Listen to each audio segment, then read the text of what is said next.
एक समय की बात है। महात्मा बुद्ध अपनी तपस्या में लीन थे। उन्हें तपस्या में बैठे हुए कई दिन हो चुके थे। तभी उस रास्ते से शिकारी गुजरा।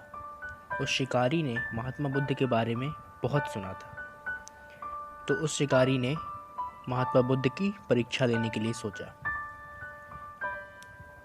शिकारी पहले तो महात्मा बुद्ध को एक छोटा सा पत्थर फेंक कर मारता है, किंतु महात्मा बुद्ध कोई प्रतिक्रिया नहीं करते हैं, क्योंकि उनका मानना था कष्ट शरीर को होता है, आत्मा को नहीं।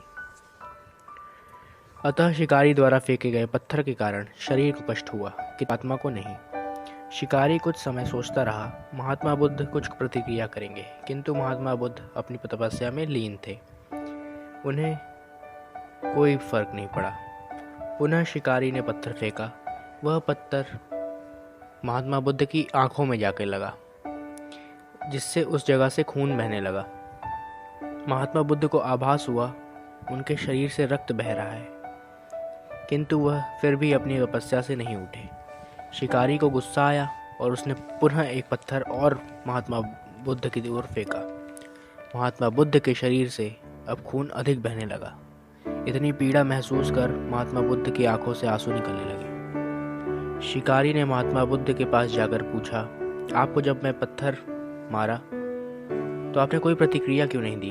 महात्मा बुद्ध ने बड़े ही सरलता से कहा, क्योंकि मेरे शरीर को कष्ट हुआ, मेरे मन मस्तिष्क को नहीं। शिकारी अचंभित रह गया। उसने पूछा, फिर आपके आंखों से आंसू क्यों बह रहे हैं? इस पर महात्मा बुद्ध ने पुनः कहा, तुम्हारे द्वारा किए गए अनुचित कार्यों के परिणाम के बारे में मेरा मस्तिष्क, मेरी आत्मा विचार कर रो रही है। तुमने इतना बड़ा पाप किया है, तुम्हें कैसे सजा मिलेगी? बुद्ध की बातों को सुनकर शिकारी महात्मा बुद्ध के चरणों में नतमस्तक हो गया। उसने क्षमा याचना की। महात्मा बुद्ध क्षमाशील व्यक्ति थे। उन्होंने तुरंत शिकारी को क्षमा कर दिया और अपना आशीर्वाद दिया। वह शिकारी महात्मा बुद्ध का आशीर्वाद पाकर एक महान व्यक्ति और साधक के रूप में जीवन व्यतीत करने लगा। धन्यवाद।